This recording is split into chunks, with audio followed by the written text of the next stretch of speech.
2025 will be a pivotal year for the global shipping industry. All eyes will be on the International Maritime Organization's spring meeting, in which key aspects of its greenhouse gas reduction strategy are expected to be adopted.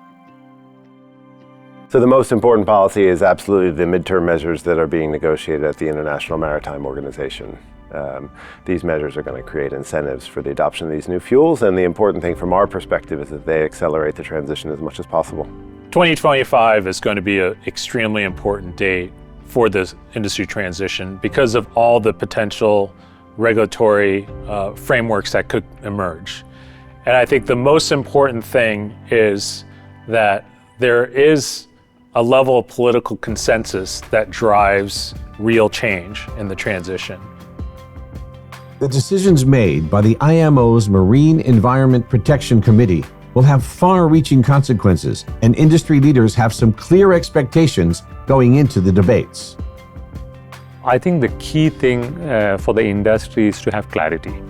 And it's extremely important because there's so many member nations that are going to come together and put up these proposals. There's going to be a lot of debate. And where we don't want to be is, after all this debate, there's a lot of gray zones where people are expected to interpret in their own ways. I'm hoping that discussions at the IMO will result in a framework that gives some certainty to the sector and that provides some support for the introduction of new green fuels. There is growing consensus that the IMO must implement a strong emissions pricing mechanism to incentivize decarbonization.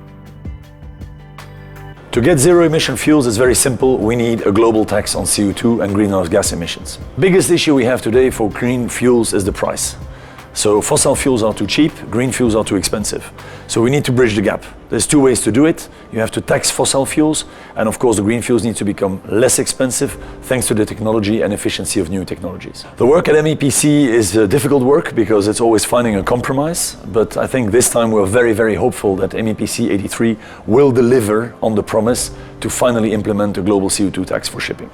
Some form of levy has to be there in the mix to accelerate decarbonization. I don't think actually there is much debate about the relevance of a price on carbon. It's really a question of how to implement it and at what level at this point. Ideally, we need a combination of different mechanisms, one that penalizes the use of fossil fuels and one that supports the use of green fuels. And if we can have that combination of measures in place, then we really stand an excellent chance of seeing a rapid uptake of new green fuels in shipping.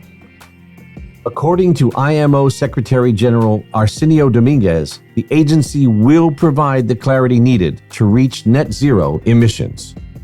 IMO and all its member states continue to be very committed to the goals that were established when we adopted the GHG 2023 strategy. We continue to be on track to make the required decisions, starting with the approval of the technical and economic measures in April, and then moving to the adoption towards the end of the year, in the autumn. And that will set the clear signal that we also remain on target to meet not just the goal for 2030, but actually the final goal of decarbonizing by or around 2050.